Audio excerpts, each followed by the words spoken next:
like Hinga, like the financial sector, and many more that I know. This is a mega project. So yes, on other issues that have been coming up, my colleague Dr. Bright was quick enough to say, your signature thing he started the debate with, Tulumbu no go sit down and hungry boku. Well, so I remember, I quite remember, I was grown up, I was here and on the campaign trail. We remember back in the days, this was the time we had an iron ore boom. Remember that? Do you all remember that? Yes, we had an iron ore boom, major iron ore boom, right? We also at the same time just we during the same period of that campaign, we were talking about an Ebola outbreak, which affected only three countries: Guinea, Sierra Leone, and Liberia. The whole world focused on us. They pumped massive resources into this country, right? That was the time. So context is everything. They tell me the talk is Tolongoro Sidoya. We say we are the fastest growing economy in Africa. I all we don't get boku money from them, right? So we they say what the responsible governments can do. Now make them say you save for a rainy day. If we don't save part of that money, so in moments like this, I mean, this is not when you win Lotto, even or win Mercury, or when people they already, they blow off all, they keep some. So if we did that as a responsible country, if we don't come in for support within these difficult days. So that one there, I mean, need for clear that one there before I make my other points, my other additional points.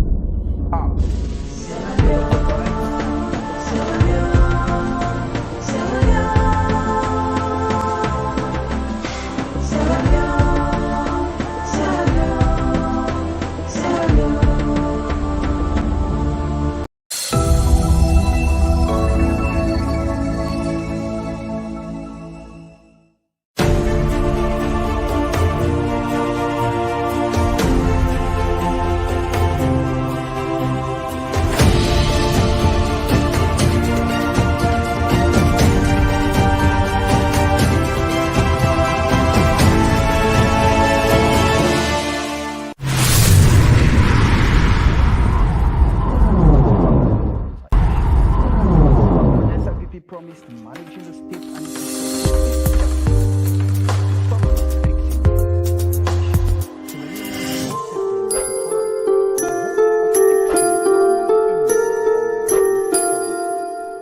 but a year into their reign, a new slogan emerged: the Grand Rye, bread and butter don't miss road. Today, almost every Sierra Leonean cries about the cost of living and livelihood in the country. The ground just a dry, as they say. Largely, the current state of the current economy has been attributed to the COVID-19 global pandemic. Tonight, we'll do a probe into the cost of living and livelihood in Sierra Leone. My name is Samuel Weisbanger, and this is a YV on Sunday.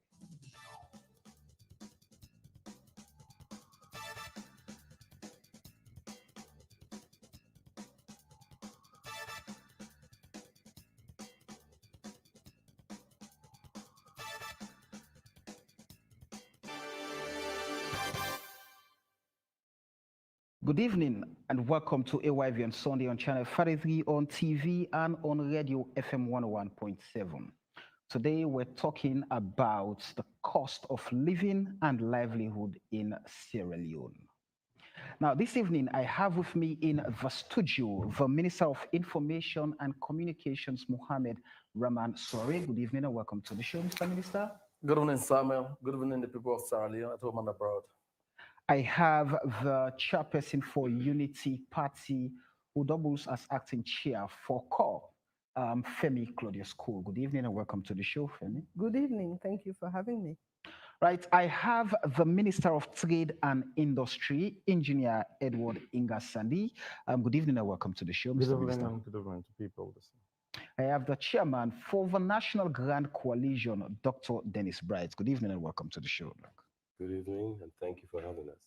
Right, and to you watching or listening, remember you can make your contributions to the program by commenting on our AYV Facebook page. You can find us there. And alternatively, you can phone in when we open the call line, but the number to do so is +232 30 622 766, +232 30 622 766.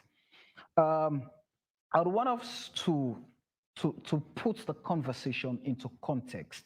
by taking a trip down to Gad Streets called Dovecourt, as it is popularly known.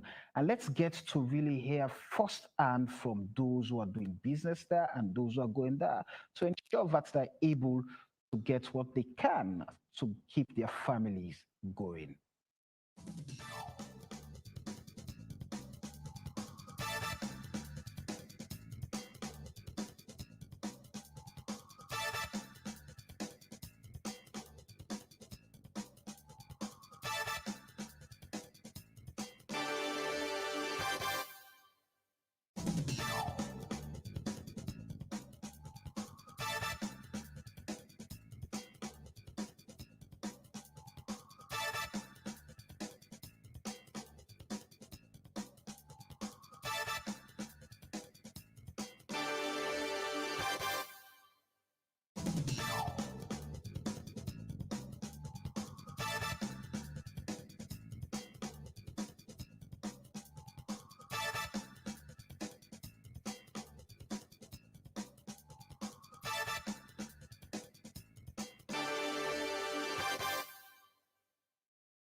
This is Guard Street, fondly called Dovecourt. This is the biggest market in Freetown, Sierra Leone's capital.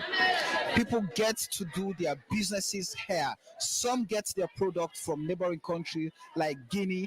Others get their items from the provincial areas across Sierra Leone. But the cost of living is becoming worrisome for almost every Sierra Leonean. They complain that prices are being skyrocketed for commodities, especially basic commodities like rice, onions, potatoes, sugar, flour, oil. These are what the normal homes in Sierra Leone use to feed their families. And whether or not they are meeting that at this point, it's a clear answer. It's a no for many. Well, right now the oil will buy 330. We sell it pint 6,000. We sell the tomatoes 2,000. The flour 340. We buy 2,000. We sell them 2,000 for cup. So the turn right now not easy for we. Papa government will try to make chance so we let them go reduce the price them. Because some woman don't give them 30,000, 40,000 for chop money, not able to buy what they want. All Indian markets, the rest right now, 380 OAU. Who would they buy Pusha rest?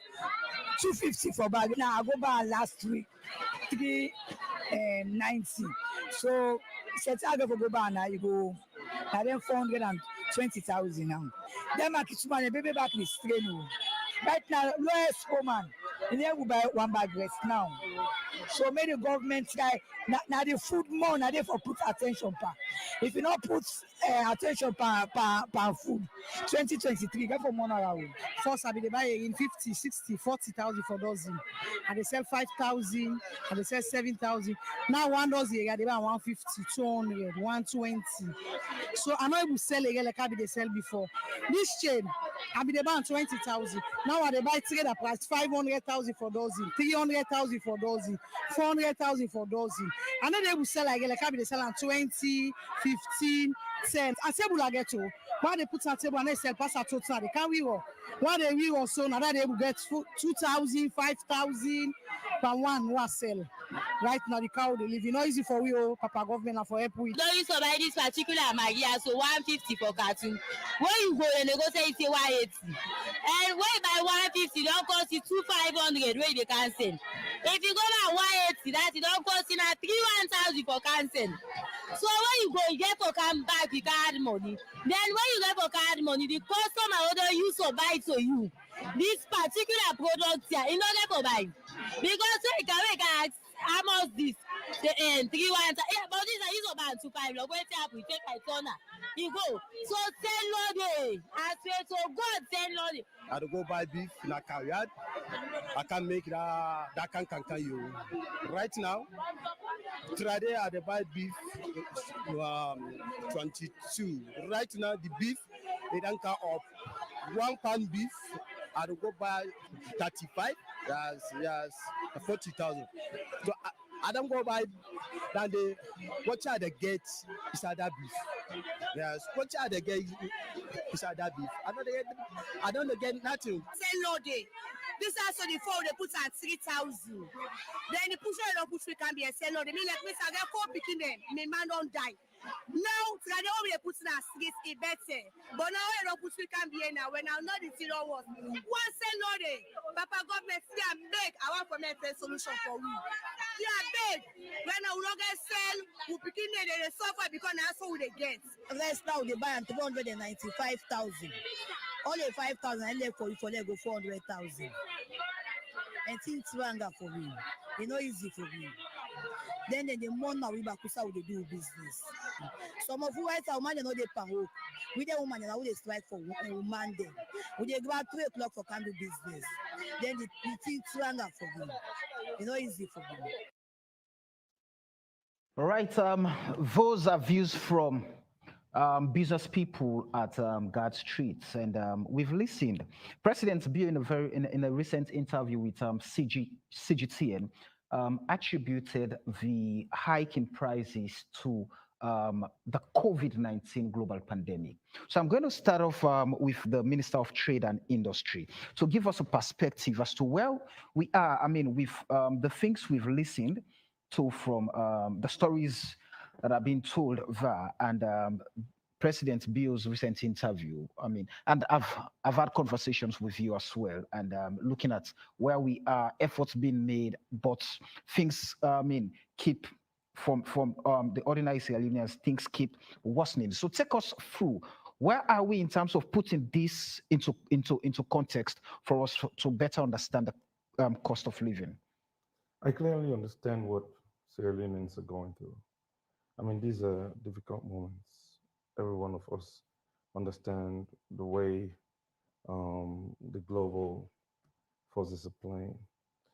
You take a look at what is happening with a couple of the commodities, in spite of all the preparation of this government in trying to address the potential impacts of COVID. You've seen that countries across the globe are still struggling with prices of essential commodities.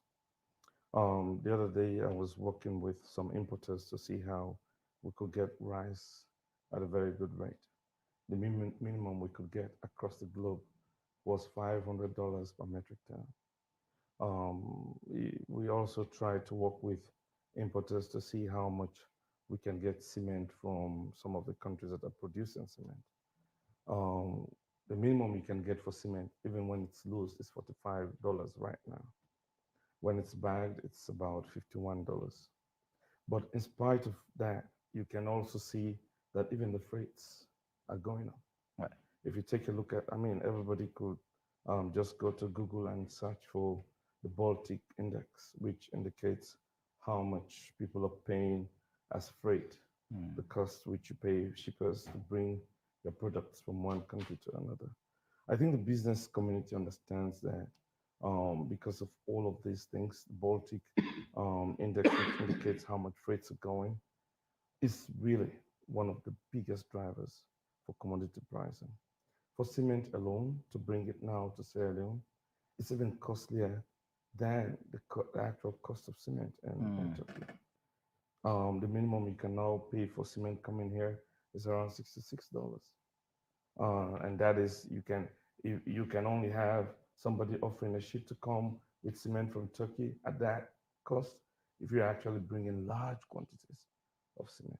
That's about 30 to 40,000 metric tons. So when you take a look at all of this, the other day I was also in touch with importers from China. The freight which they used to pay for a 20 metric ton of container, the 20 feet container, which was around $2,000 to $3,000, has gone up to 12,000, 15,000.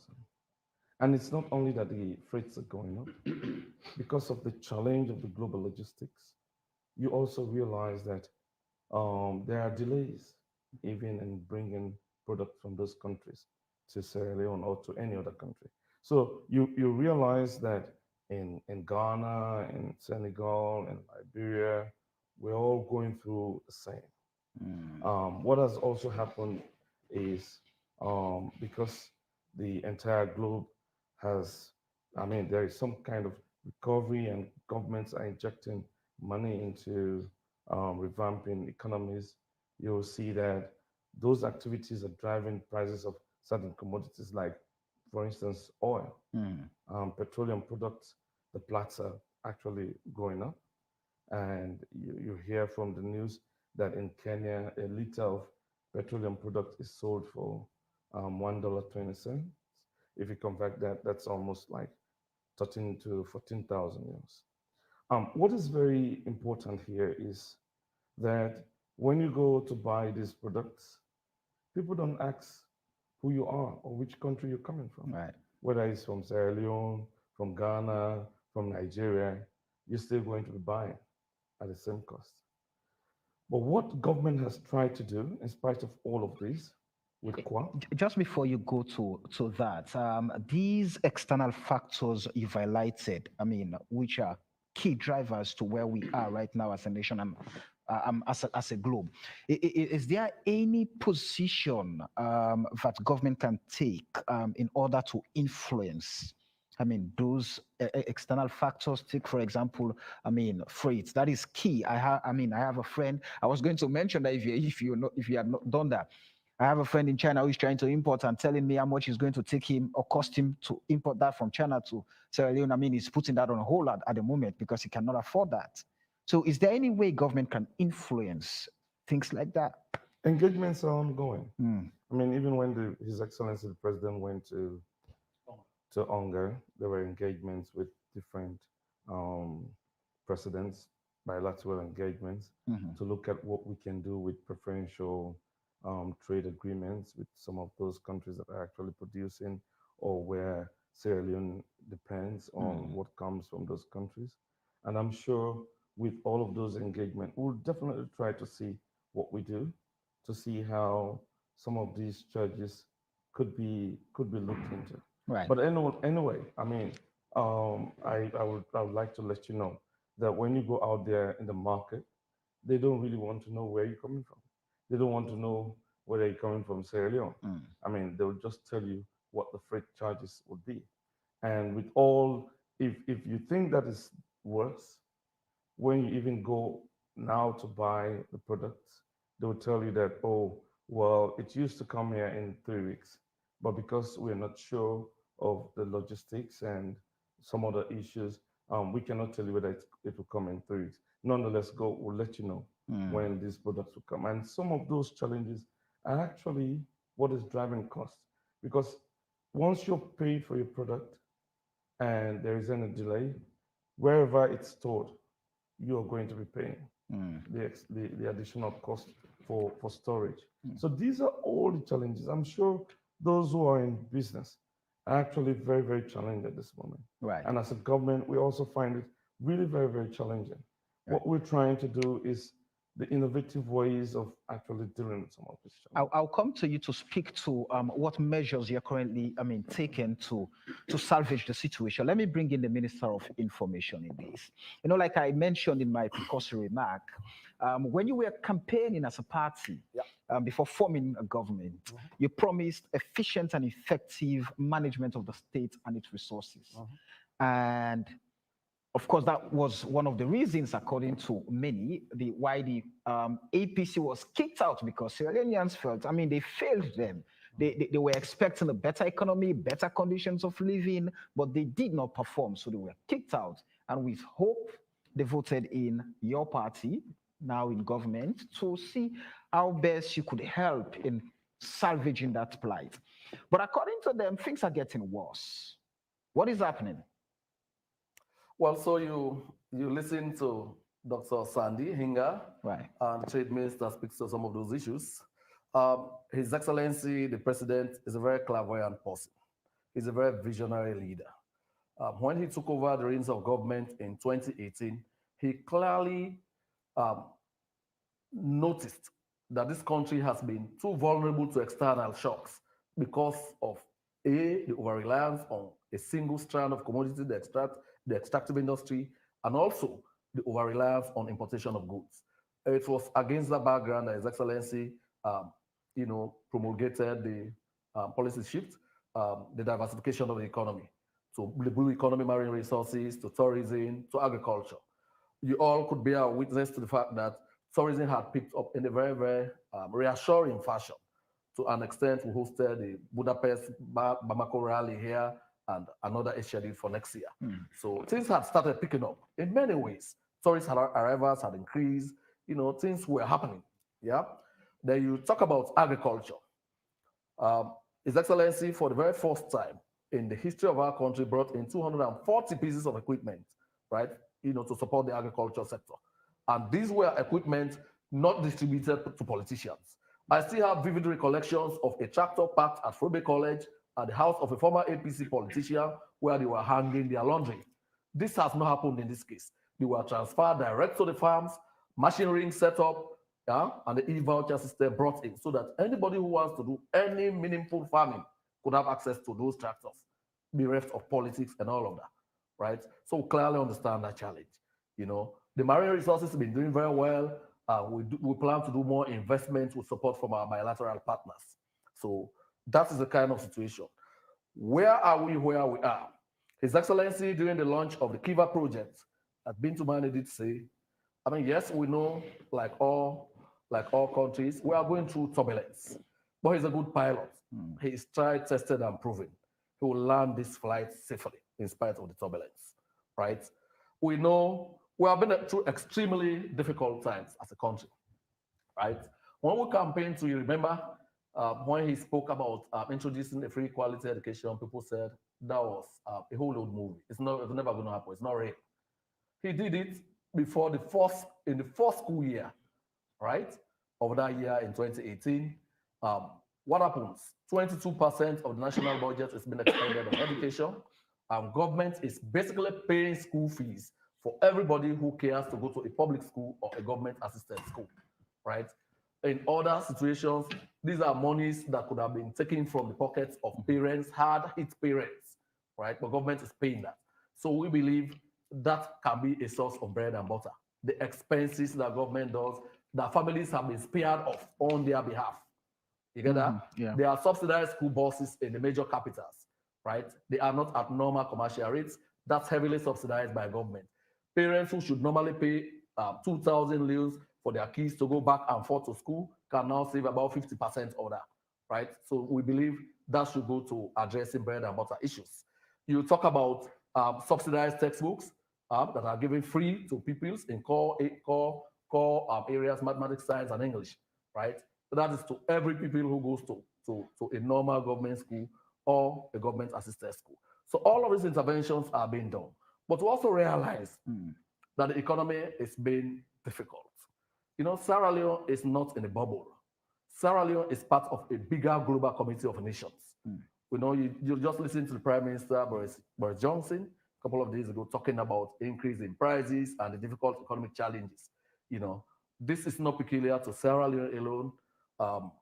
So like Hinga stated, we're part of a bigger global community. But even in the midst of all of this, remember when we had to do lockdowns to stem the spread of the COVID-19? This government demonstrated a lot of compassion. We demonstrated our people-centeredness. We ensured that we gave palliatives. We did interventions through direct cash transfers to market women, about 1,309,000 or something. That was done across this country to eligible market women. It might not have been every market woman, but the demonstration of goodwill, good faith was done.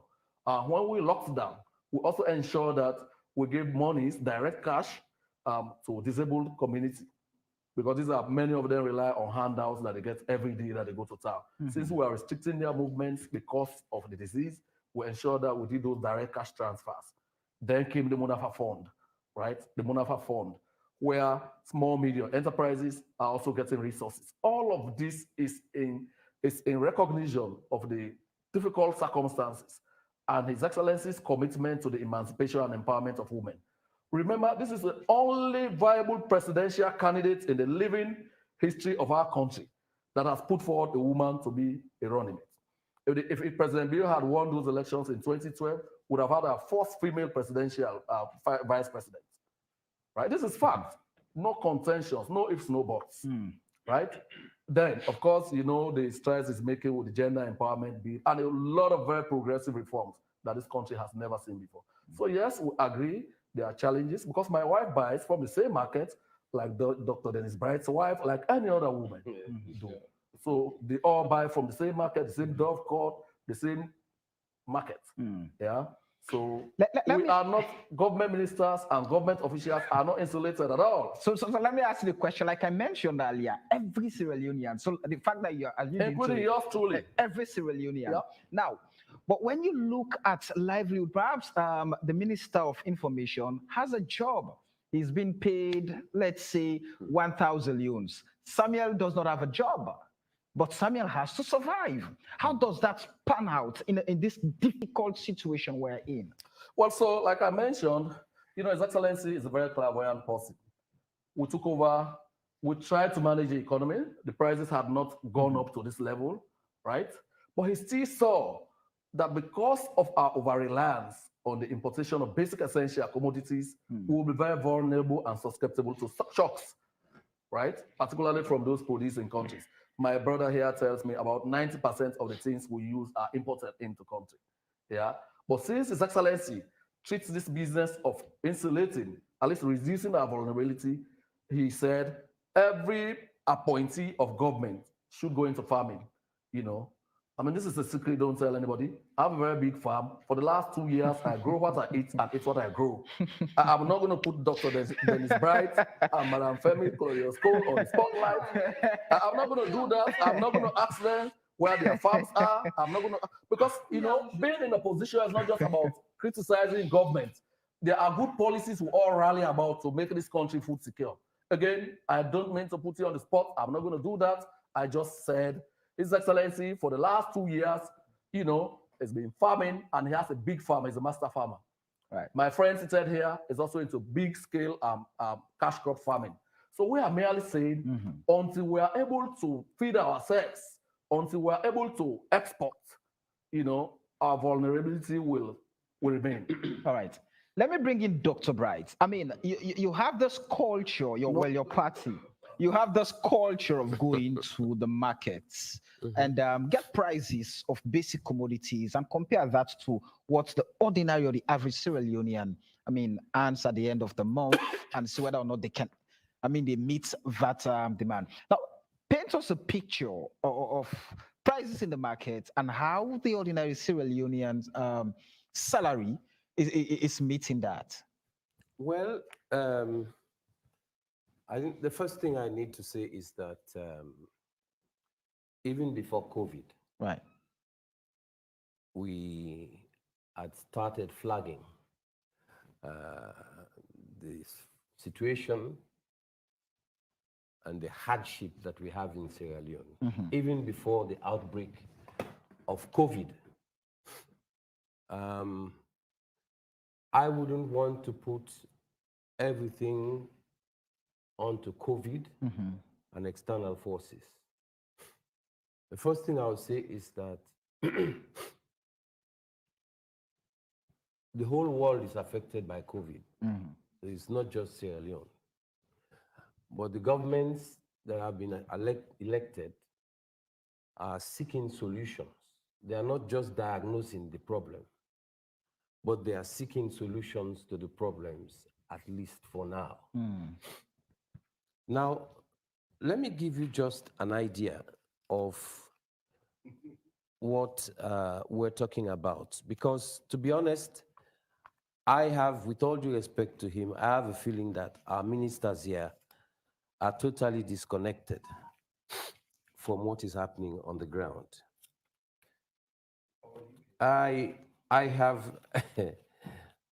We have computed what an average, a family of 4, the basics that they would need to prepare food per day. We have computed that. And we found out that in 2018, yes, I have a lovely piece of paper with Rado Suarez picture here.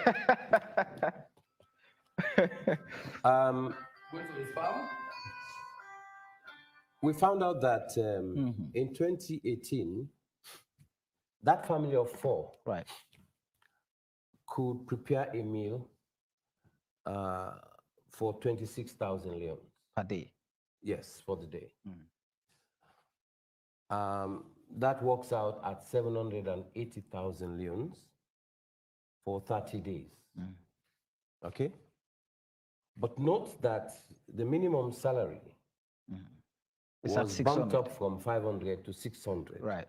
But for a meal per day for 1 month, they would need 700, more than the lower, the minimum wage. The minimum wage to prepare food for themselves. And this is just for food, not for rent, not for clothing, not for health care or anything like that. But that was in 2018, okay? Now, on the 2nd of October, we did a quick snap survey so that I'll be prepared for this program. And we found out that now they would need 56,000 per day. For the day, yes, to prepare that. This works out at 1,680,000 for the month. The minimum wage stays at 600,000. But this family needs 1,680,000 to just to feed themselves. At present. At present. This means that they will feed themselves for 1 week and a half. And for the rest, there's nothing out of that salary. What we are trying to say here is that I think our friends do not recognize the gravity of the situation in which the ordinary man finds themselves. They had started complaining about this long before now. We spoke about it. You know that we were doing a market surveys just to keep them informed that things were going bad. The increases were just going up, until World Food Program. The World Food Program came and reminded them and told them that people were facing serious problem of almost near starvation in this country. In fact, according to the World Food Program, around October of this month, there will be 1.8 million people who would be, 1.8 million people who would be in crisis or worst stage as far as food security is concerned. Of these people, 90,000 would be at emergency stage. That means near starvation point. Now, we're talking about the figures now. We're not talking about the ideas in the air. All this to say that what the Afrobarometer says is justified. I mean, according to what we have found here, that dissatisfaction with the country's economy and personal living conditions is reflective of citizens' increasing levels of deprivation in their everyday lives, as majorities experience shortages of food, clean water, and other basic necessities. So we have all the evidence before us, and you've just gone to the market, and you've heard the cries of the people. Now, do you remember you said it, Tolongbo Nogo Sidoya, Angry Boku, we all sang and that sort of thing. And the reason why they voted a different government is to fix the problem. I don't think that it is sufficient for Sierra Leoneans to just sit back, relax, and say, well, it's a global issue, or it's COVID. Something has to be done. This is why people are paid. The ordinary people are paying for people to solve their problems.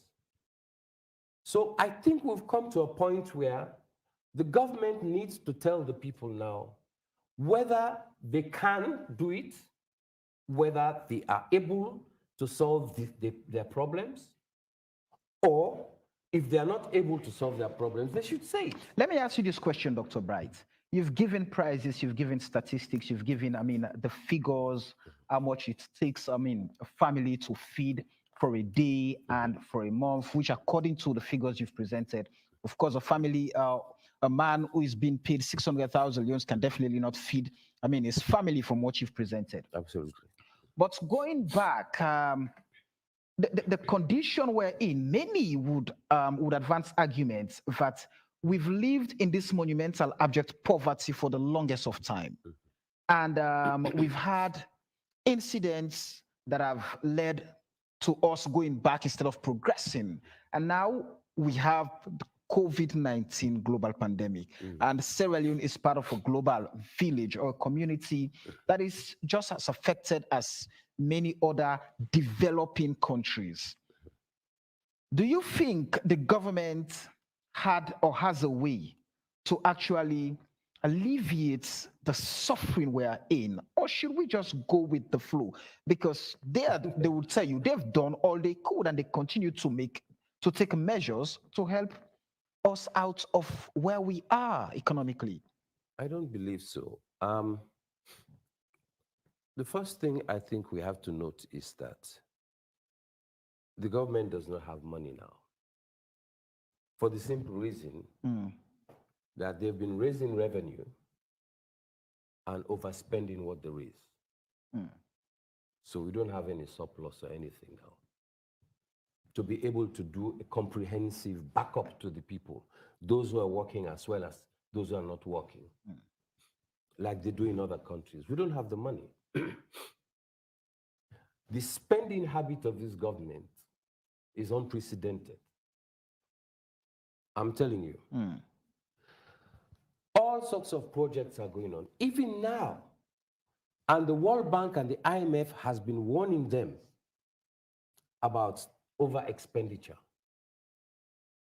But they keep spending. Big time spending. On projects that are not necessary?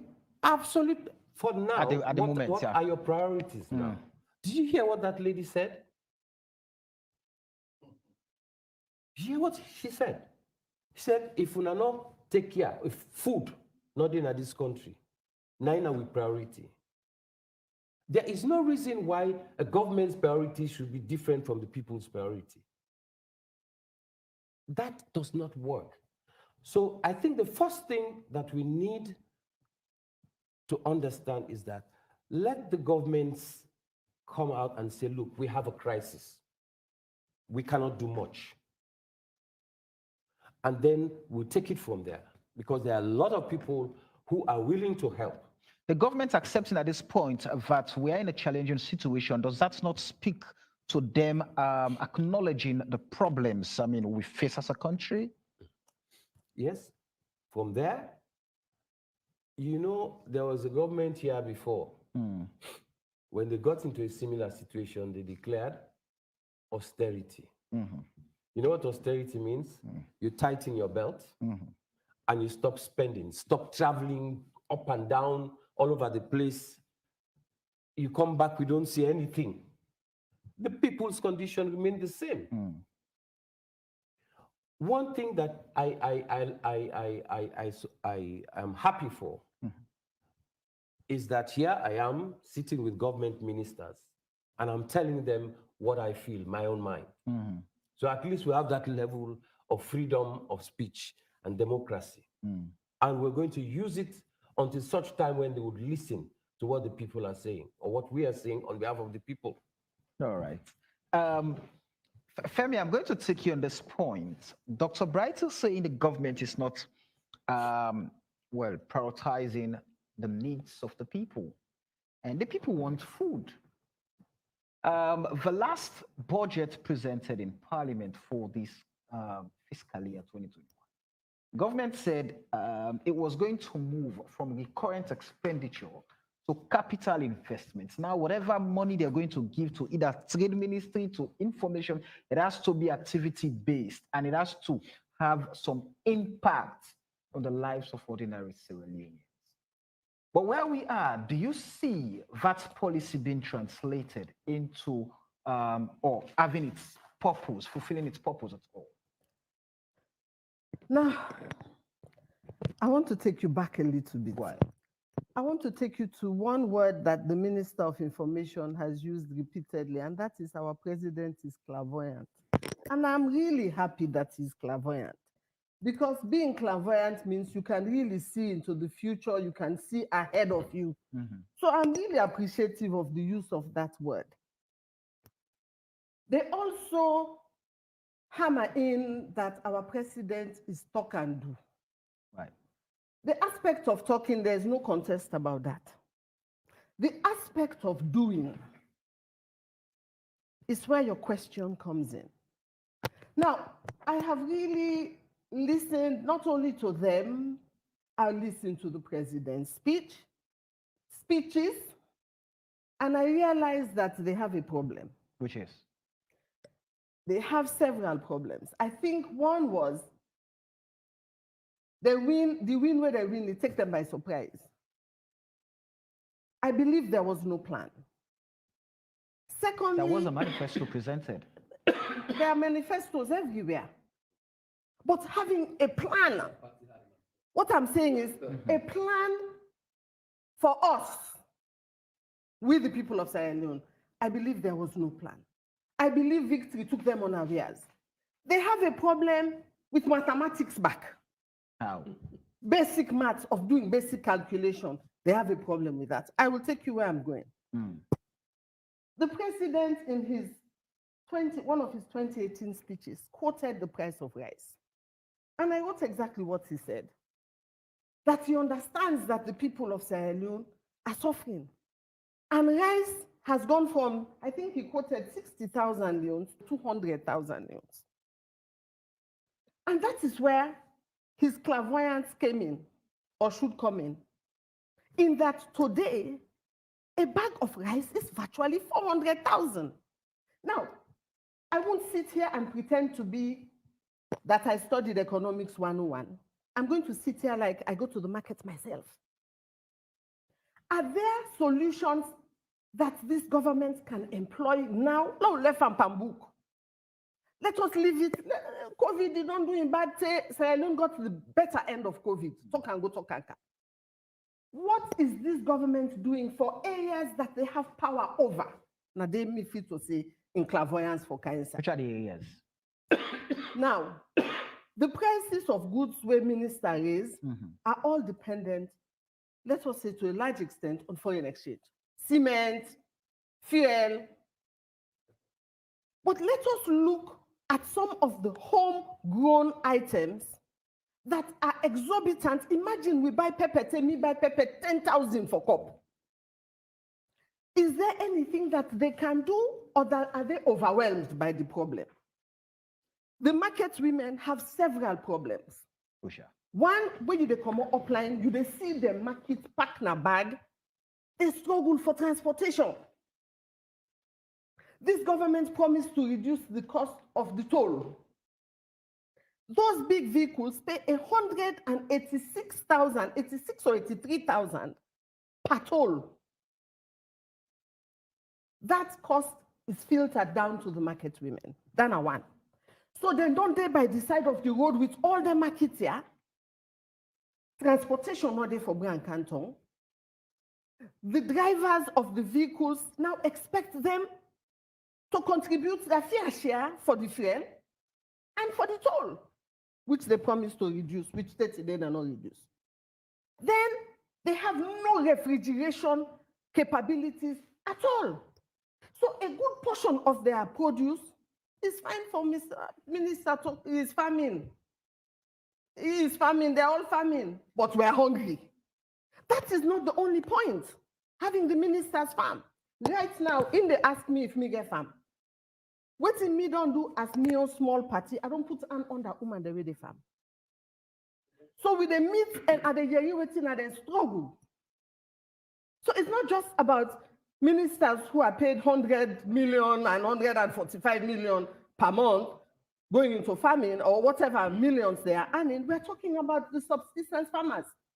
Where he plants today, he cuts potato leaf today, he sells today. And there are many of them. We can empower them. I mean, they have a policy say we're all for farm. I agree, I support it. But let's put hand on that those who are doing it now. So when the produce finally makes its way to Freetown, Samuel, the percentage of them produce where they rot in is heartbreaking. Some of the one where they sell flour, Samuel, they get for virtually they see them every day. Can I ask you this question? As you highlight, I mean, some of these realities, going back to basically conversations I've had and things I've seen. Let's go, for example, take for example the youth in agriculture project, the youth farm. I have witnessed firsthand where, I mean, these guys are doing extremely well. And I think that's a project being championed by the youth ministry. The ministry, they're doing extremely well. I've also witnessed instances where young people who are unskilled are being trained in, I mean, in whether it's carpentry and different things. And some of them now have established workshops. But definitely that is not enough. Then how do we translate that into actually getting the space bigger and empowering these more people? Now you're talking about women in agriculture. How do we then get them to a position where we're able to feed ourselves as a nation? Yes, but you know, Samuel, I beg, I don't want to break me, because one, we criticize them, and two, we must go for solutions. Right. So I want you give me chance for see like when Minister of Information sit down so. There are simple things that they can do to make things better. Go ahead. One, when I observe, I just come out more recently, where at DBN, I they watch the molestation where the way they bring produce they get at the checkpoints. What I saw is so bother me. I even called them in the police headquarters. And I spoke to, I think, Media 1 or Media 2. And I said, what's in them police they do now then checkpoints here? It pass mark on the transporters who we depend on to bring these food items. So why would you go into the village and buy a bag of coal at 10,000 and in Freetown is 45,000? So let them not present the picture as if because of the pandemic, because of global shocks, there is nothing that they can do on a simple level. When this woman saw they crying at the market, what can you do as a government if you have this clairvoyance to provide? When I saw the number, the volume of mango where they rot in, mango season, that could be utilized into so many products, I wonder what is the degree of clairvoyance? Now, when we talk only about Dr. Brighton giving a prices of food commodities, remember that Umaya where they cry so on TV, they have other issues. One, rent. Two, what they are paying is the school fees and those few books. Not all picking they eat all. Now, few areas then they feed them, and not even every day. But I say kudos to them for those efforts. If man they try, tell and say they try. But remember, now where results don't come out, then very umaya where you see so na this where they complain so na market. Some man in Peking for go S1. Some schools are up to 2 million. Then when they waste it common entrance, some parents are up to 1 million. So look, what do you want to ask the government for do? And ministers they are so. For a minute, on for praise. I mean, we can clap for them. But there comes a time now where you get for listening to the woman there who do 90% of the dancing and who do 100% or 70, 62%, 52% of the voting. These are cries that they can do something about. Another big one, where I tell the Minister of Trade, the last time we meet now, is the expenses that the importers go through at the ports. Sierra Leone's port is inefficient. corrupt, and a bottleneck.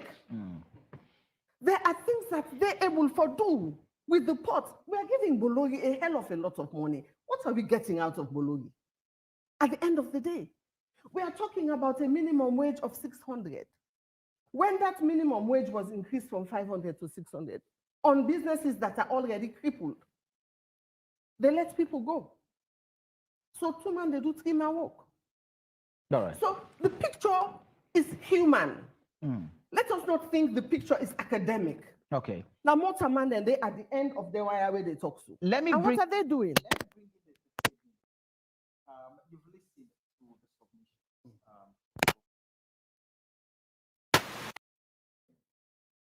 So now let's speak to those issues. Let me mention that there are things that we produce, but when you go to the market, they are super expensive. And he said, I mean, for the fuel and the other things, yeah, I mean, it's a given. These are things that we cannot have. But let's talk about this. Is there a connection between those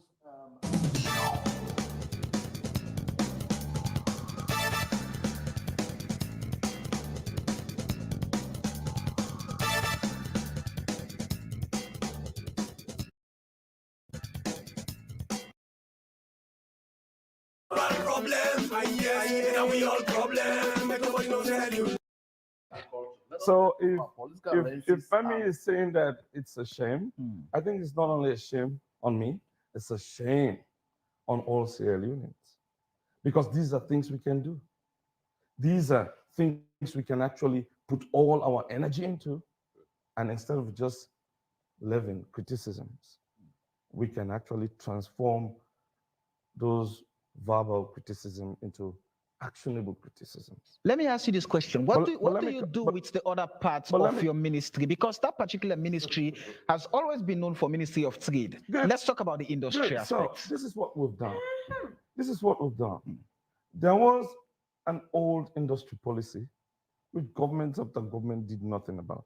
I have come, we've reviewed it, to look at what incentives we can give to investment that goes into industry development. And even in the last budget, we made it clear that anybody who wants to actually do an industry outside Freetown is going to have a tax break, is going to have corporate tax reduction. And these are things which should be able to encourage people to come do investment. And that is not all we've done with the industry policy. We've also gone to draft the special economic zone, which other countries have done long, long ago. In 3 years, you've seen a government that has come and has put so much muscle around what can transform the economy. Because depending on what comes from other countries is actually just going to make us even more vulnerable. So until you have those industry policies that are going to inject life into local productivity, help to cut down on our importation. Take a look at what we've done with vegetable oil. We now have we did 2 agreements with 2 factories that are actually processing crude palm oil into vegetable oil. And as I speak to you today, we are selling the lowest vegetable oil than any other country in West Africa. Vegetable oil at the 20 liter is going for about $27. If you go to Senegal and those other countries, you cannot get anything below 33 to 35,000. Sorry, 33 to $30, $35. So this is one area you can see that a government that is really ready for transformation is coming up with deliberate programs. And I wish Femi would say, Minister of Trade, can you take us around these industries so that we really see what is going on there as an opposition, so that we can all draft. I want to give a lot of credit to what Parliament is doing, particularly the opposition leader in Parliament. He has supported all agreements I've taken to Parliament once it has to do with industry development. We've done 2 flour mills, in agreements with 2 flour mills. And that is why the flour mill in Sierra Leone is cheaper than even in Guinea. Before this time, flour used to come from Guinea.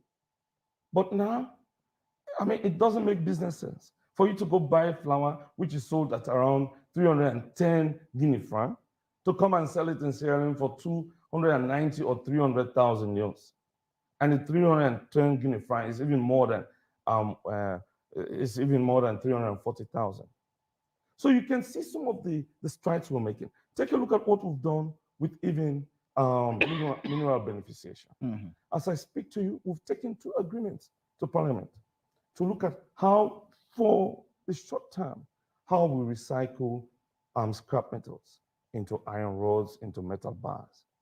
I think Femi does not know about that, but it's good that we're having this engagement so that she can learn that this government is not just holding its foot and hands.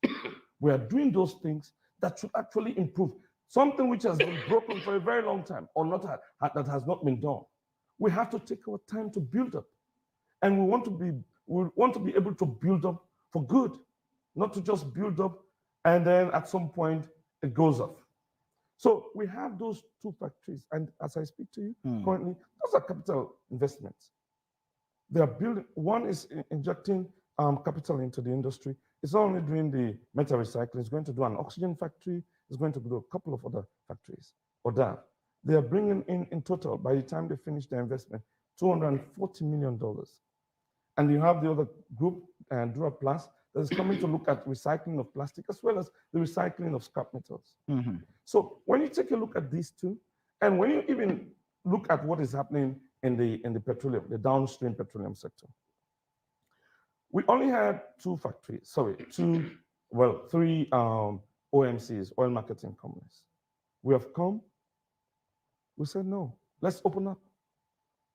Now, the old petroleum refinery installation we had, which is no longer fit for a refinery because of the level of congestion around that place.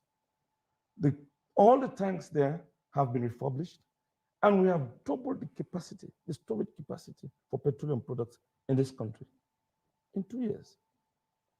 We've refurbished an old jetty. Before now, there was only 1 jetty. And when boats come with petroleum products, 1 will come, dock, and 2 or 3 are waiting. And all of that leads to accrual of demurrage. But now we're going to have 2 jetties.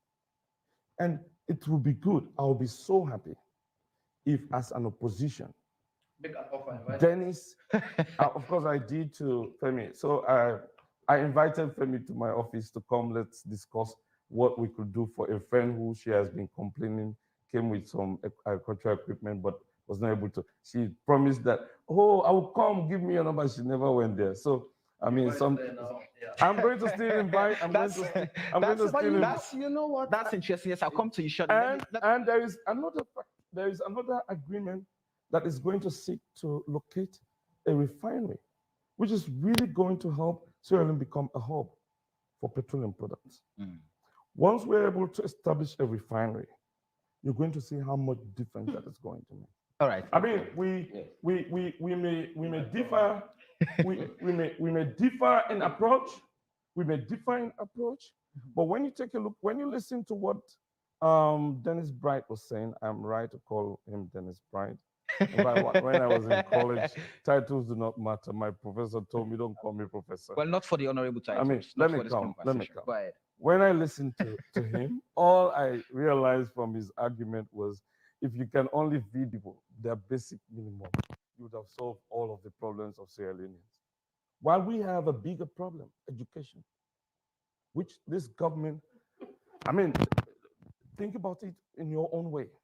But I think the actions which this government has taken to fix the big problem we had with education, which has to do even with our capacity, the human capacity of this country, I think is something which the whole world has applauded this government.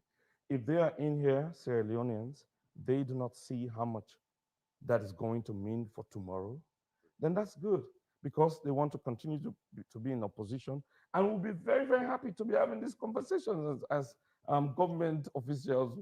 I mean, arguing with Dennis Bright as an opposition leader. I mean, he tried becoming a leader for SLPP, but unfortunately was not able to. Let me bring in. People are crying on the streets, in the marketplace, and this is his own gotcha moment. You are not protected. Let me bring in the Minister of Information. Gotcha moment. Let me ask this question. Yes, please. what Femi submitted earlier is very critical to trying to solve the problems we go through. So we have some of our goods produced up country, and they perish because we do not have storage. We do not have ways to transport them to bigger towns for them to reach the ordinary Sierra Leoneans who go every day to buy. Now, what is government's plan, especially with regards infrastructure, because that is key? Okay, so we note this. If we look at the policy shifts in the Ministry of Agriculture, it's clearly noted there that we want to support access to markets, right? So that is why government has made it clear that will only be undertaking road constructions that will have huge game changer multiplier effects, right? Like she mentioned, producing areas are able to be linked to markets seamlessly and all of that thing to reduce post-harvest waste. I'm into farming. I clearly can relate to some of these things. And I have other friends who are into big-time farming. Mine is slightly more modest. But if you talk to somebody like Hinga, like the financial secretary, and many more that I know, this is a mega project. So yes, on other issues that have been coming up, my colleague, Dr. Bright, was quick enough to say, your signature team you started the debate with, Tulumbu no go sit down and hungry boku. Well, so I remember, I quite remember, I was grown up, I was here and on the campaign trail. We remember back in the days, this was the time we had an iron ore boom. Remember that? Do you all remember that? Yes, we had an iron ore boom, major iron ore boom, right? We also at the same time during the same period of that campaign, we were talking about an Ebola outbreak, which affected only 3 countries: Guinea, Sierra Leone, and Liberia. The whole world focused on us. They pumped massive resources into this country, right? That was the time. So context is everything. The time when they talk this Tolongoro Gusidoya, we say we are the fastest growing economy in Africa. I all we don't get boku money from them, right? So they say what the responsible governments can do. Now make them say you save for a rainy day. If we don't save part of that money, so in moments like this, this is not when you win Luto, even or win Mercury, or when people they all day, they blow off all, they keep some. So if we did that as a responsible country, if we don't come in for support within these difficult days. So that one there, I need for clear that one there before I make my other points, my other additional points. Dr. Bright don't attempt Femi for deliberately misleading people there. Now so. Now that make over there education is then not like education. And this government therefore make sure to educate to people there power. Because education they make way they lie to persons they understand, way they tell a half truth they understand. We are saying, that they talk about over expenditure, right? Over expenditure. Family there wanna listen. Wanna tell we if we can't meet school system, we not get teacher there. So if it be wrong for take teacher there, for long on picking and land book, and they talk about. This is what they are toying with, the future of our kids. Yeah. We get hospital there, they don't get people there. This government has brought onto the payroll 5,000 new teachers, over 3,000 healthcare workers, because we work in the far-flung villages, in their communities. Yeah, let teacher them there for teach picking. Me in a village school, I are very proud, I are competitive, So teacher them in that place there, because picking and siblings in a school no means so for neglect them people. So we are talking about bringing additional people there, security sector training, all into the now they call over expenditure. And also they talk about travels, So law begin for be fair and honest with people there. When they talk about travel, anytime the president has traveled, apart from the fact that he travels with a very modest delegation, the president also don't bring back bumper returns, executive outcomes. What do I mean? The opposition are very dishonest to this country. I think we'll get honest, sincere, and dispassionate conversations about the future, the heart and soul of this country. You remember our president when they go GP in London? Now opposition media, the president don't go attend a virtual conference. We'll be proud for a minute, say, president will be one of them few people there, few African leaders that would invite, let it go in person, because they are very interesting and beautiful stories where they come on as Salo, for let go share with the rest of the world. They go there, part of the benefits we're going to get from that thing. I'm not sure the whole trip up to $100,000. The president is coming back home, smiles all the way, $22.4 million other money would they raise, na GPE, na SLO education, they can't get now. We don't go US, yeah, for school feeding, we get $25 million among several other things there for Pekin. So then, so the opposition, and they know this, then just want for continue for feed people there a rich diet of lies and half-truths. Here is the situation. They say, everywhere they like when my colleague talk, where they hunger, they meet with the president of Vietnam. One of them places and they get rest. And it really sad, a tragic failure of leadership since independence, make we still talk about this.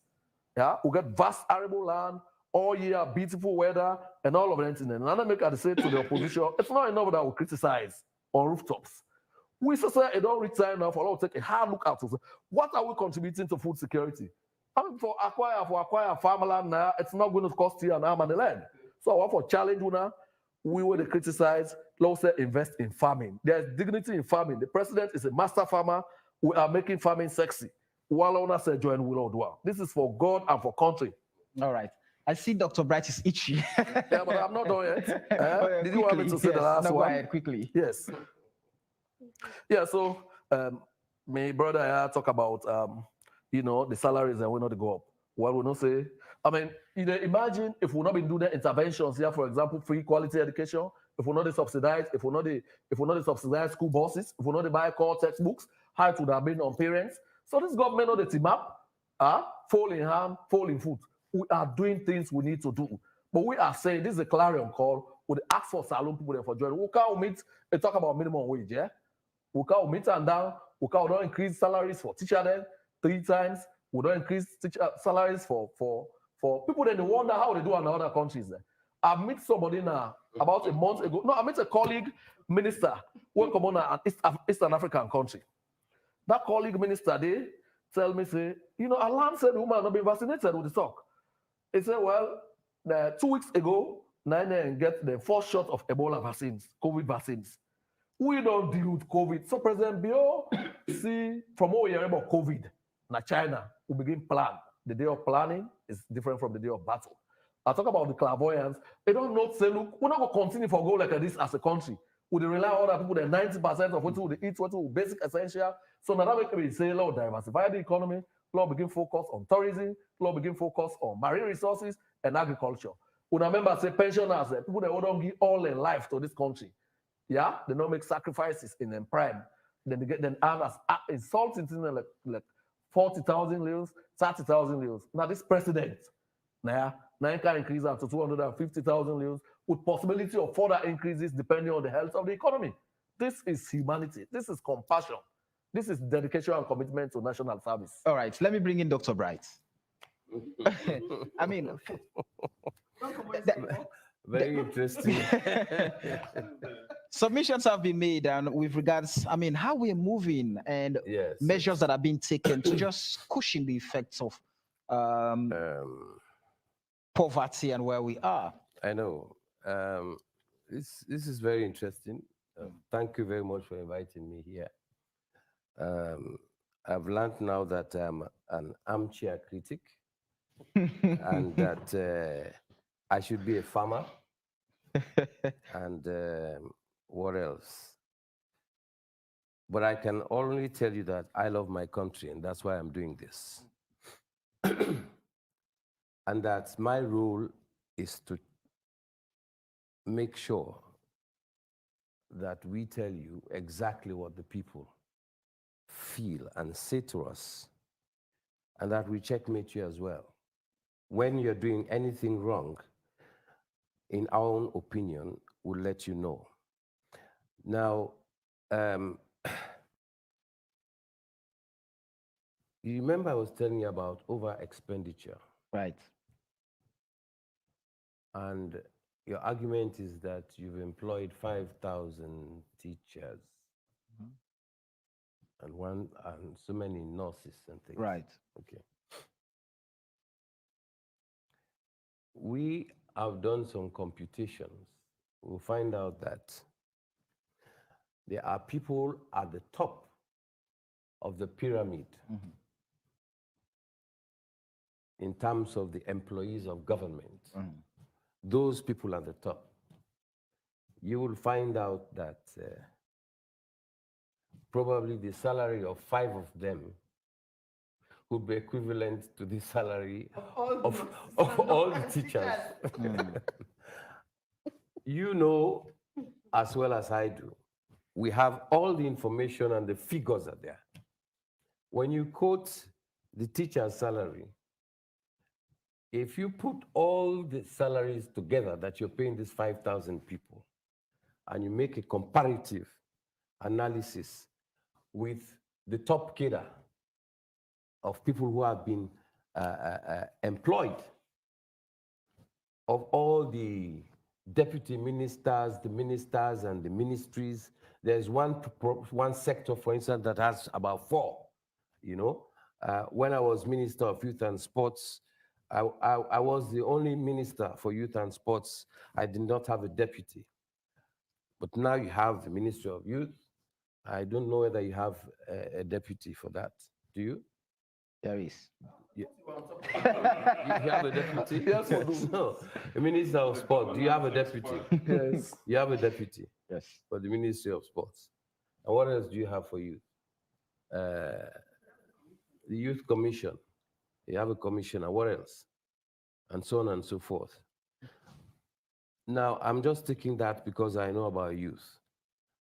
I think we have one of the most bloated cabinets that you can find in any country that is struggling. All those people, I'm not saying that you guys are irrelevant, you are very okay. But all those people, all those people that you have there, it takes a lot of money to keep them there. Now that we are struggling, we shouldn't be opening new embassies. You know how much that costs. It's not just the travel of His Excellency and going to Dubai or whatever. I'm talking about this pattern of spending, reckless spending. I think the government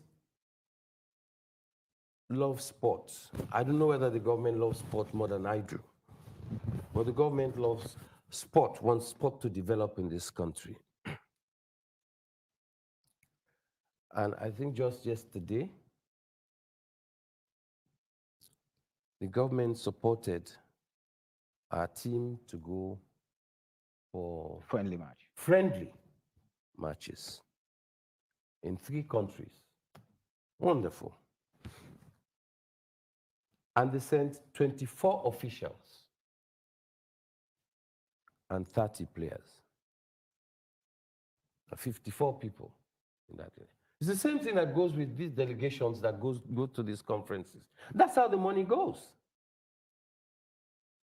So when I say over expenditure, I'm talking about all this tendency of forgetting that we are strapped for cash. And that is the reason why the government will always be borrowing. And you do not have, in fact, the surplus that you need now to cushion some of the shocks that we're having during this COVID period. Procurement. We are strapped for cash, but we are buying more vehicles. I love my chiefs, but I think they're going to have vehicles very shortly. That's okay. No, that's okay. I mean, in fact, I support them being integrated and being given more responsibilities in governance, as far as I'm concerned. But I'm telling you that at this moment, you are spending like nobody's business. There are some projects that are set up, for instance,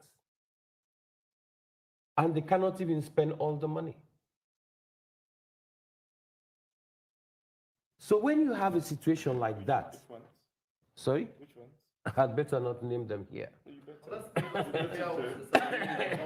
Because mentioning it and you cannot give the details on honestly is something. As far as I am concerned, I think what I think you guys should realize is that people are watching you very, very closely. The more they are hungry, the more they watch you. And they do observe. It's not funny. It's not funny. They are observing you. And they are in a condition now in which I'm not so sure that if the bubble bursts, they will make any distinction between you and myself. That's the reason why some of us are worried. Because a hungry man is an angry man. And if anything happens, nobody would begin to make a distinction between you and I. They say we're all politicians. And you're And responsible. we're all responsible. So that's why it's not funny what we're saying now. If we come to a situation where people can't feed their children, you say, I just say that just give them food. We're thinking about education. You know that I'm an educationist. And if anybody is going to support education, I am one of them. And we have done everything in our party to show that we support the free quality education. Only that we don't know whether it is a policy, a program, or a project to begin with. We believe that they needed time to work on it, the conception itself, and then to phase the implementation so that it will be meaningful. Now you're all over the place because the whole thing is scattered. Right. That's why you're having criticisms. So that's not the point. The point I'm making now is our government needs to be responsible now as far as their expenditure is concerned. All right. Just before we bring in our viewers, Femi, let me just quickly have your bite. Just before bringing up with the submissions that have been made. What really can we do at this point to help the situation? I think the government really has things that are in their arsenal.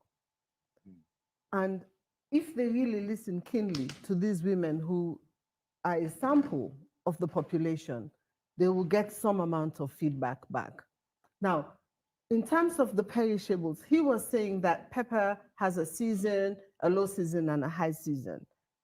I was 60 this September, and I never in my lifetime ever recall in the last 3, 4, 5 years of pepper going up to that level. Now, one thing you hear when you listen to both of them, there's a lot of plans, a lot of policies, a lot of launching, and there's a lot of talk. There's very little tangible action. And I think for a minute, they can stop trying to constantly praise themselves and begin to really look at the problem objectively. And ridiculing others does not help your case. And when there are people out there who are struggling to eat and make ends meet, it doesn't help their case. Minister of Trade, what do I think he can do? One, he can pay a lot of more attention to the ports. Importers are struggling. The system is inefficient, expensive, and convoluted. He can sit down with them to see how they can make the system work whereby the goods that are coming out of the port are not inflated. He can also look at those bottlenecks that are happening at the checkpoints. He can look at how they can best reduce the cost of the toll, because anything that we put in my pot is impacted by those toll rates. You promised to reduce it from 180 something. Reduce it. Reduce it. Because that is why perishables that are made here are still expensive. And we realize that we depend on foreign exchange. But until his talk turns into his action, where we are going to make iron rod, we are going to make nail, we are going to. There are many things. Aberdeen took a long time to get that bridge. So until they begin to put those plans into reality, and Sierra Leone actually begins to manufacture. And then look at businesses. That woman where they talk, so where you buy today, tomorrow where you go buy, it's a different price. She's a businesswoman, even though na fana market. So how can you protect her from those kind of shocks? She's selling local produce. If you fix the ports, if you look at the police harassment at the checkpoints and the transportation, you've helped a great deal. A great deal you have helped. So let us not just blame COVID. COVID in this case is almost an innocent. Seriously. There are things that they can do today that they can help. Now, he was talking and making fun of the gentleman that I complained to him about, who brought in agricultural equipment, over $80,000 worth of brand new equipment that was stuck in a bottleneck. It stayed at the quay for 7 weeks, incurring demurrage. That shouldn't happen. So if he pays attention, serious attention, in the ports, to ship a container, you will pay the shipping company. The one he's saying the freight has gone up. You will pay customs. You will pay GST. You will pay sales tax. You pay yearly tax. You pay Bolori. You pay ECOWAS tax. You pay income tax. And then you come to your shop. You pay city rates. You pay water rates, or you transport your own water in. You pay NACIT. You pay fuel for your generator. And the president said in his speech in New York that he's creating an enabling environment for business to thrive. And the facts say no. All right. Yeah, I'll give you a minute. I'll give you a minute to do that. I'll give you a minute. So take a look at what she's mentioning. And you see, that is why I've always called for a genuine conversation. I wonder what she's referring to as sales tax. And the other taxes that she's talking about. Honestly, she has to find time to come and have a conversation with us so that she will understand clearly the processes which we have outlined. And what we have done during this COVID is to create facilities for importers to be able to clear their goods on deferred payment. So because we all know how much challenges there are to even maybe go to the bank and get some extra money for you to clear your goods, you can now go arrange with the NRA and actually clear your goods. And after you sell, you pay your duty, you pay your GST. And you can also see what government has done. In some cases, we have even created the bonded warehouse. So when you come, you cannot clear. Instead of your goods actually paying demurrage, you then the NRA can take all of those goods into the bonded warehouse. So whenever you have time to pay, you pay, and then you clear your goods without actually paying the demurrage. So it's just a matter of our importers actually engaging, and also government engaging to inform importers and other people who are doing business about some of these facilities. But take a look at what we did. The 50 million facility which the Bank of Sierra Leone gave. If today we have enough rice in this country, even though the prices are going up because the freights are going up, it's because of that intervention which government made to be able to provide a facility that paid for goods which importers bought on their behalf at an interest rate of 7%. Take a look at what government has done. And she was mentioning that I was making a ridicule of the man who brought his machine. You have to come to government to ask about what facilities are there. You cannot just assume. When you come with your goods, and let's say it should be cleared on a certain duty concession, you have to go to the department or the agency in charge of that, so that they can help you log into the system and it can be cleared. As I speak to you, I had to clear on a Sunday. You can go and ask NRA to check the system. On a Sunday, after coming from Freetown, before even coming to this program, I cleared over 15 requests before coming here on a Sunday, working as a minister on a weekend.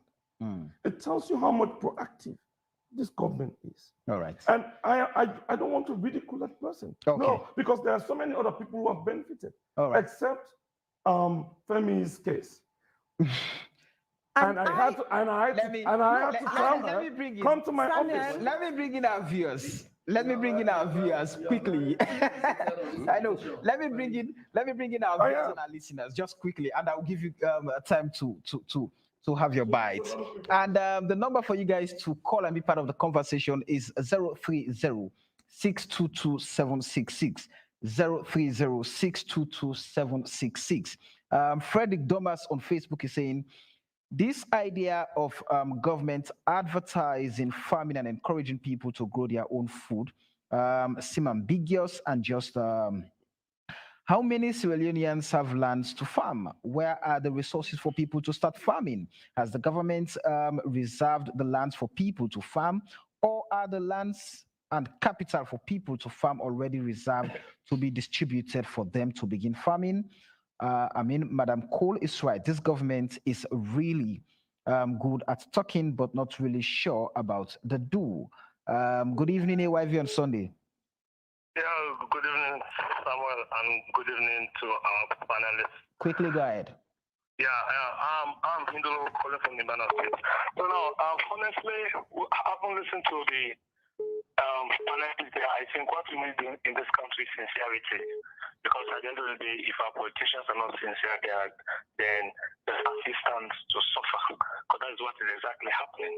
Because when you listen to the arguments, you find out that people in opposition, especially when people are struggling to come to power, they seem to be very insincere to or being unjust to the populace. Because the question I want to ask is, like for example, Madam Felix is talking about the cost of living.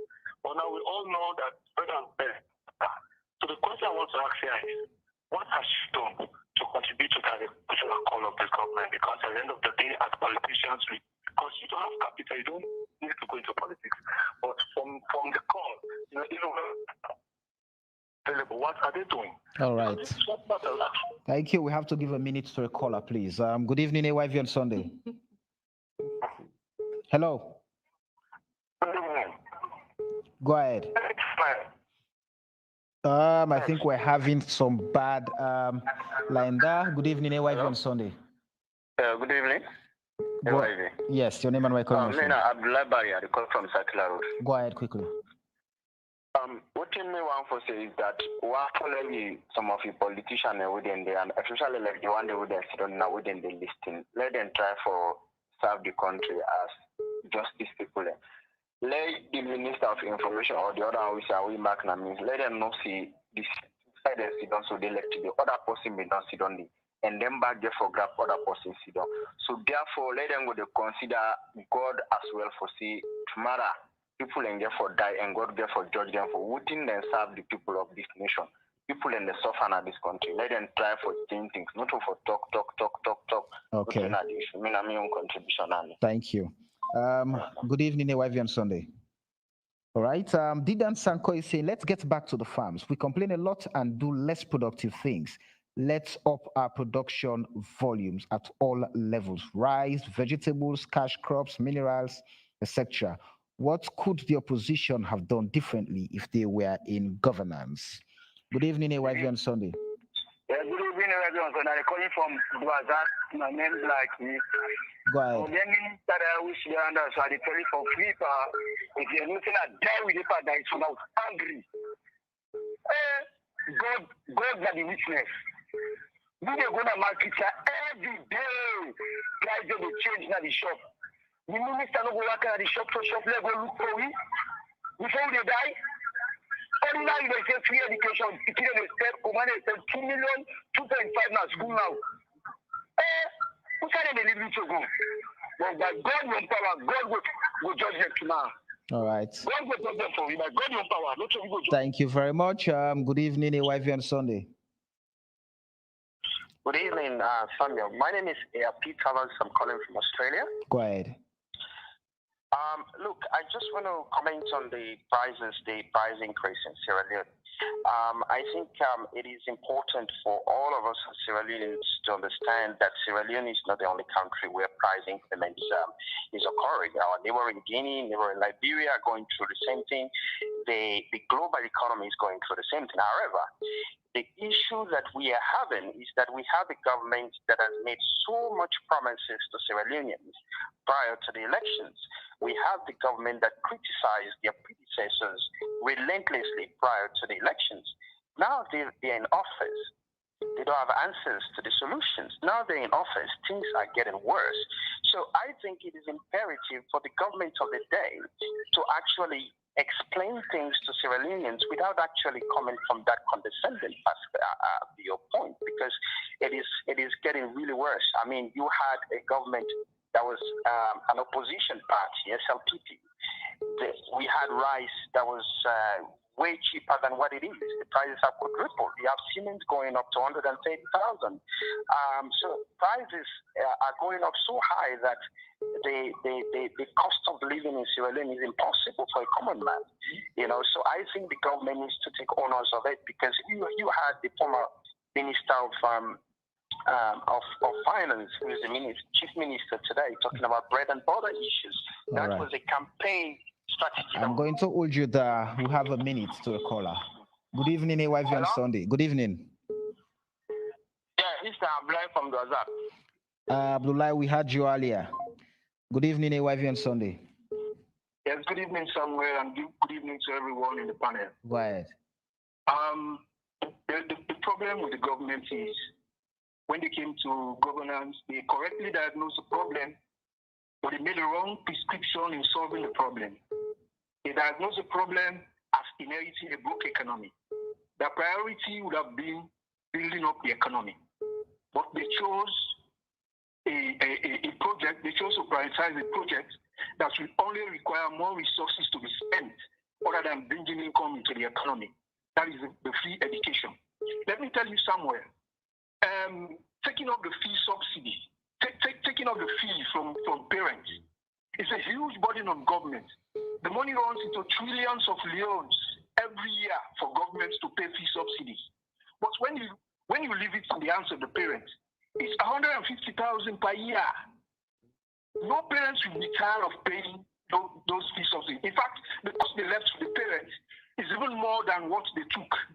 The parents are buying school uniforms, bags, shoes, all of that is more than what government is taking right now, that they are trumpeting that they are doing free education. And when you tell them things are hard, they say we are doing free education. How does free education relate to graduates coming down from university and don't have jobs? A lot of them don't have kids.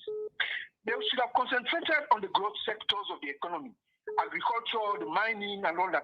Imagine government paying 3 or 4 trillion in fee subsidies. If that money would have been invested in agriculture, it should be revolving, because you plow, you harvest, you sell. Thank you. 2 more calls. Good evening, AYV on Sunday. Yeah, good evening, Samuel. Go ahead. Hassan Bangura from East Station. Go ahead. Yeah, honestly speaking, Samuel, we, the Sierra Leoneans, as things stands, we are not happy with the current government. But notwithstanding, let me go straight to the point. It's like we will get literature, we will get the book, The Leader and the Leg. And the government here, they are just our leader. And we, the people, we are the leg. But now, having looking at things now, the way things are going on, it is not good to us as it is, as a citizen, as in the nation, as well as Samuel, as I'm speaking. Okay, let me slow down a little bit. Because now, Samuel, let me not tell you like the way I say so. Things that they pain we the Sierra Leoneans, and especially the information minister, which he know what they talk, and he even know if na your host and something they go on the way right, they know for the other people, and they now this part of the country for even smoke for common there, your host, not easy for the day. So if they can see don't wait they be the opposition, they know what they be the stress on, and will feel for say wait for don't can apart, they for don't fix things them. As things they go on now, wait for say not go well with we. But when they did opposition, so they talk by all things for you to convince we, the people that the voters, and make you vote in for them. Last caller, good evening, AYV on Sunday. Hello, Abdullah from Duazak. Abdullah, again. Good evening, AYV on Sunday. Hello? Yes. I'm afraid you have to move away from your TV or radio set to be part of the conversation. I know it's very difficult to resist that temptation. Albert Fuji saying there is a rising cost of living all over the globe, notwithstanding that governments are trying to put mechanisms in place to cushion the effect it has on its citizens. Our government needs to put more efforts to diversifying the economy, create an economic advisory council that is apolitical, and improve the country's infrastructure. Gombi Musa Tunia is saying, who broke the system you're talking about? APC and SLPP have been in power for 60 years, yet things are getting worse every day. I see a lot of people calling me from the UK, but unfortunately, we're done with calls for tonight, please.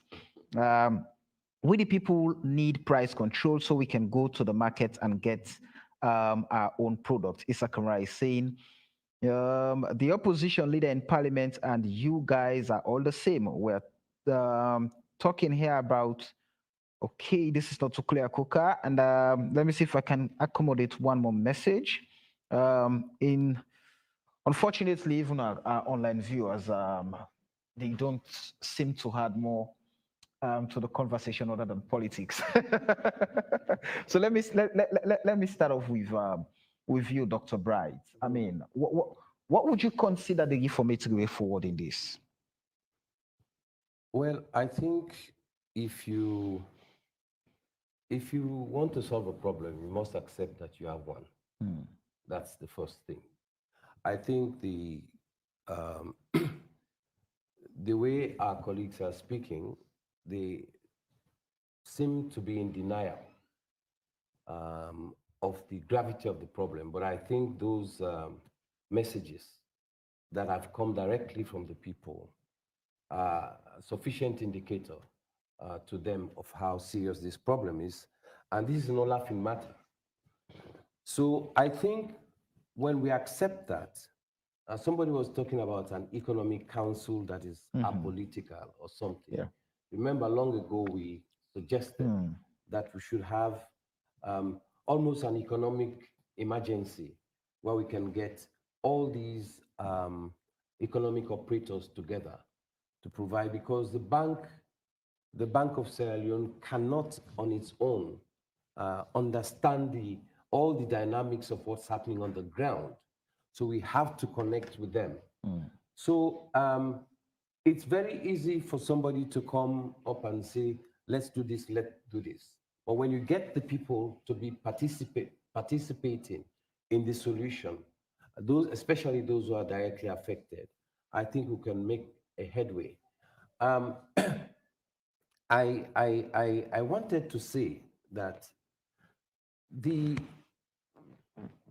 budget, the 2021 budget was read by Jacob Yusuf Safar, and he said there that the manufacturing sector will also recover as electricity supply improves. That's what he said. And then he says government will also provide incentives to support local manufacturing industries engaged in the production of essential items. I don't know which industries or which manufacturing sector we're talking about that are producing these essential items.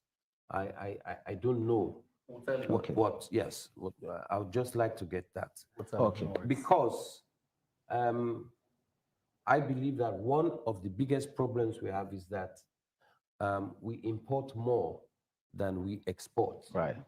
And we will always be having these problems for as long as we have to go out there for toothpick to whatever. Right. So if we do not sit down and concentrate, starting with the low-hanging fruits in terms of industry, and begin to boost that, it is not Dennis Bright going to make a farm that would satisfy the country. All right. I mean, that is ridiculous. All right. Yeah, but in seconds, those are basic things that we can start with. Okay. That I believe that they should be thinking about. Okay. Let me bring in Femi quickly. No, I think that I think this government is clearly overwhelmed. They seem to be misguided. They're telling half truths half the time. And the seriousness of the situation seems to pass right over their heads. And I listened to both ministers here, somewhere between ridicule and humor. We think that is the solution to the problem. If Ms. Claudia School doesn't farm, then people are not going to eat. No, Ms. Claudia School will speak for those who cannot speak, those who do not have the platform. And it is for them to listen and to enact things that can make the lives of those market women better. Now, the people are speaking, and they're speaking loudly. It is a miracle that they are tone deaf. And we sit here and we are trying to constantly slap ourselves on the back when the job is so big and the actions that we're doing are minuscule. And him boasting about the number of teachers that have been hired, we are seeing on WhatsApp those teachers who are crying that they haven't been paid. We're seeing still nurses who still don't have PIN codes. And even at that, they say if you fail to plan, you plan to fail. All the nurses that we are engaging, ask how many of them were given refresher courses? How many of them, how long ago since they graduated from nursing school? What quality of service are they delivering? I used to then get that and then get the all PIN code. There was no continuing ed, there was no refresher, nothing. And as Dennis says, the salary, we saw the African Express's documentation. They haven't said it is false. Are all what the African Express putting out, is it false or is it true? Okay, all right. All right, thank you. So you don't want to talk about it? Let me bring now that you're closing. Yes, go ahead. I'll Go ahead, it's your bite. about it. Take it. Okay, so, I think we need to be honest, more honest, and sincere. Why you imply to be honest? More honest, I say. Who's dishonest? Dr. Bright, I pre-modify. We need to be more honest. Who is dishonest? The opposition politicians are not being honest. They said they're saving family members $500 per year. All right. Now they save parents. What's more dishonest than that? Let's get the decorous conversation. Go ahead. Let's have a decorous conversation. Well, let's talk about dishonesty. Let's have a decorous talk about conversation dishonesty. if that's what you want. Dishonesty. Let's talk about that it. becomes the subject of No, discussion. go ahead. Go ahead. We do not have time right now. So, I'm really taken aback. Now, so my colleague there from COP, there is issues around. Okay, so part of the issues that we raise around the SLAFA delegation, are they in a cabinet forum? We said don't raise them today. The communication around that, I think, we need for be much clearer. We understand a whole lot of them people that they pay for themselves or SLAFA they pay for them. They are not being paid for by government. I mean, this is clear. You can take it to the bank and we don't ask them, let them do clarity around that. That's number one. Number two, we don't admit, we are forced to admit. I tell you now, say the president agrees, say we are in turbulent weather, but in a good pilot, try, tested and proven, they go make sure say this flight lands safely. Not so? So that is an admission of a problem. But oh, sit down here, I think say when they play to the gallery. So people then, we don't talk now to people then say, anytime the president has traveled, we focus on the cost of the travel, we not focus on the benefits. Like the GP, so we're going to London. Yeah.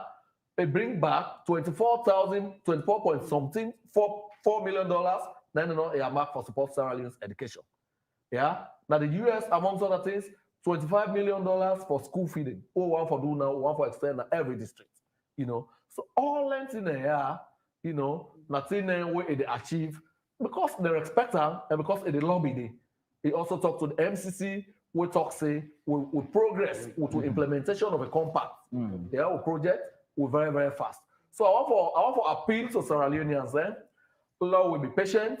I mean, these are not very normal times for the rest of the world. I know the neighboring countries. One of them they buy rice around $51 or something. Sierra Leone will not get to that. We try very hard. We are not throwing up our hand in surrender. This government will continue to work very hard for make sure so we turn the corners and make life better for people. Let bring in. Yes, go ahead. Madam Claudius Cole made that this government is just busy planning. We are planning and doing. She's asking what are the industries that we have actually supported. You take, for instance, what we just mentioned about vegetable oil. We are not producing enough palm oil and we're exporting. The vegetable oil we're producing from the palm oil is being exported. Take a look at what we're doing also with Myro industry. We've just done an agreement with them, and they are in the process of producing a number of furniture from timber, including even our hardboard. This is not planning. This is something that's happening. The 2 factories I told you about are under construction. This is not planning. This is what's going on. We cannot just go take a factory in Guinea as it is and then put it on plane or on ship and bring it to Freetown. It has to be built. And the quick fix, which in some of her conversation she has mentioned, I think she also has to take a deeper look. If this is what she's expecting, peradventure, if one day ever she's going to become leader of this country, that she will be able to do these things so quickly, I think that would be dishonesty, because it's never going to be done so quickly. It's going to take time, it's going to take planning, it's going to take deliberate acts, it's going to take policies as well as legislation. And this is what it takes to actually build better. And let me tell you something. Take a look at what we have also done with a couple of other factories. I just told you about our capacity now to store petroleum products in this country. We have just doubled that. This is not just talk or plan. This is something that has happened. And if you take a look at what is happening at the key that she has been always talking about, we are setting up the one-stop shop. The Asikuda world that has been introduced has made the process of clearing goods at the key a lot more simplified than what she's now thinking about. We know there are still challenges. Nobody will say there are no challenges. But if there is an incremental improvement, you have to mention it. All right. And I think this is where we're going. Okay. All what we're expecting from the opposition, like Dennis mentioned, bring on board your own ideas. You're not engaging enough government. All right. I think what? Hold on. I have 30 seconds. Let me just finish. So what we need to do, honestly, I am willing to have a conversation outside this place with any of them, so that we really look at what we can do together. Okay, that's an open invitation here on AYV on Sunday. All right. I got bruised. We were not honest in that conversation. We engaged them. We spoke to them about the cybercrime bill. We gave them documents. They never once came back with alternative views, and they were all over the place. Oh, this government does not listen. They never came back. Thank you. Yes. Thank you. This is Yes, where we you end never came tonight's back and you are still all program. over the place. We say thank you to our guests, for giving us their time, and thanks to all of you who contributed one way or the other to the production of the program. And if you send in your comments or questions on Facebook, thank you for being a part of the discussion. This has been AYV on Sunday. I am Samuel Weisbangura and saying good night. But a repeat of the show comes up on Thursday at 10 p.m.